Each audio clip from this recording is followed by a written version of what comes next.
Injury injury injury injury injury injury injury আর injury injury আর injury, মানে Real মাদ্রিদে ইনজুরি আঁকড়ায় ধরছে। ঠিক আছে, রিয়াল মাদ্রিদ ইনজুরি থেকে মুক্তি পাইতে চাইতেছে, কিন্তু ইনজুরি রিয়াল মাদ্রিদে মুক্তি দিতে চাইতেছে না।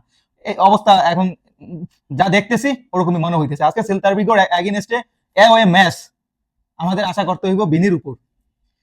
আর মানে ভিনি ছাড়া আর কোনো প্লেয়ার আমি দেখি না যে সেল্তা ভিগোর এগেইনস্টে ওদের হোমে গিয়ে, ঠিক আছে, মানে অতি মানবীয় পারফরমেন্স করে ম্যাচ বের করে আনতে পারবে। খুবই ডিফিকাল্ট একটা ম্যাচ হবে আমাদের জন্য।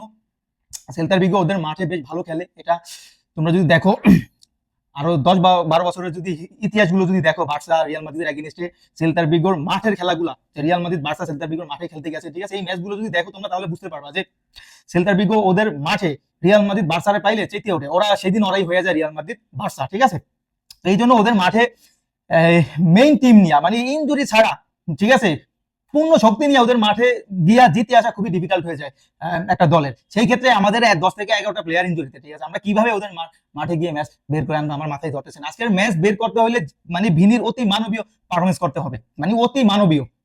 ঠিক আছে, কিন্তু বিনির নিয়ে আমার ভয় লাগতেছে যে রিয়াল মাদ্রিদের প্রতিটা ম্যাচ খেলা দেখি আর দেখি একটা একটা প্লেয়ার ইনজুরি হয়ে যায়, প্রতিটা ম্যাচের খেলা দেখি আর দেখি একটা একটা প্লেয়ার ইনজুরি হয়ে যায়। ঠিক আছে, তো এই ক্ষেত্রে বিনির নিয়ে আমার একটু শঙ্কা জাগতেছে যে বিনি যদি নিজের ফুল এনার্জি দিয়ে আজকে ম্যাচটা খেলে, ঠিক আছে, তাহলে ভিনির ইনজুরি হওয়ার চান্স বেড়ে যাবে। ঠিক আছে, এখন কি করবো, এই ভিনি যদি ইনজুরিতে পড়ে যায় তাহলে আমাদের 26 ওয়ার্ল্ড কাপ একবারে পুরো গায়া। ঠিক আছে, রিয়াল মাদ্রিদ তো অলরেডি গায়াই, আর বিনি যদি, কারণ এখন বিনির উপর আমাদের ভরসা করতে হয়েছে, বিনির উপর রিয়াল মাদ্রিদের ভরসা করতে হইতেছে। ঠিক আছে, তো এই বিনি এখন নিজের ফুল এনার্জি দিয়ে মাঠে যদি খেলতে যায়, ঠিক আছে, 100% ইনজুরি হওয়ার চান্স থাকবে। ঠিক আছে, তো এখন কি করার আছে, কিছু করার নাই। ঠিক আছে, এই ভিনিরে আমি ভয় পাইতেছি যে ভিনি না ইনজুরিতে পড়ে। ঠিক আছে, ভিনি যদি ইনজুরিতে পড়ে যায় ভাই আমাদের 26 ওয়ার্ল্ড কাপ শেষ। ওয়ার্ল্ড কাপ আমাদের 26 ওয়ার্ল্ড কাপ এখন রোডরিগো অলরেডি আউট, 26 ওয়ার্ল্ড কাপ সামনে আসতেছে, আর আমাদের একটা প্লেয়ার এখন ইনজুরির কবলে পড়তেছে। 26 ওয়ার্ল্ড কাপ আসতেছে আর আমাদের প্লেয়ার ধীরে ধীরে মানে ইনজুরির কবলে পড়তেছে। ঠিক আছে, আমাদের এটা রোগ আগের থেকে। ঠিক আছে, এটা আমাদের ওই 1950 সালের পর বা এর আগের থেকে এটা আমাদের পুরানো রোগ।